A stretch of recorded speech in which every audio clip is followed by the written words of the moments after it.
what is like the counter trend opinion you have in the space right now. I think it was sometime earlier this week, maybe last week. And I expressed this on a few podcasts too, where it's like maybe like there's a very real world where as dispersion comes in these smart contract platforms, like we overpriced all of them. If Yeah. we think value is going to go to applications, the base layer and the base layer token, um, Ethereum may have been the gigatop, and 4 or 5K for Ethereum for a smart contract platform was the gigatop for all smart contract platforms.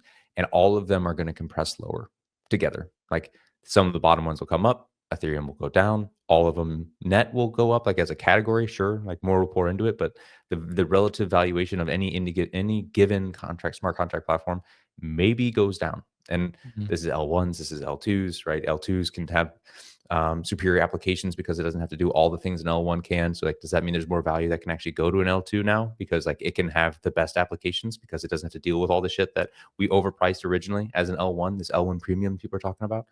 Um, so yeah, Okay. I'm personally not sold that I think all of these things are a given go up into the right beyond where Ethereum was back in its peak.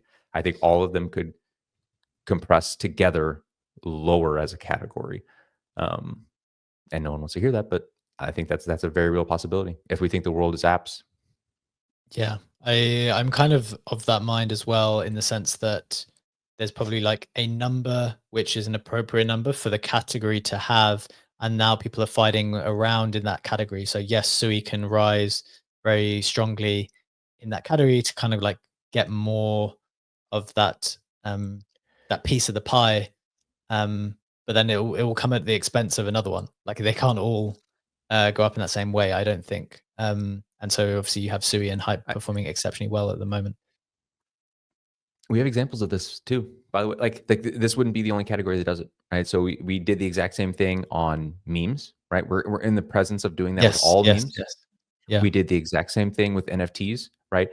Dogecoin was the number one meme. It went to the highest of highs back in 2021. It was the peak meme, and we've been chasing that dragon ever since then. And you know what's happened?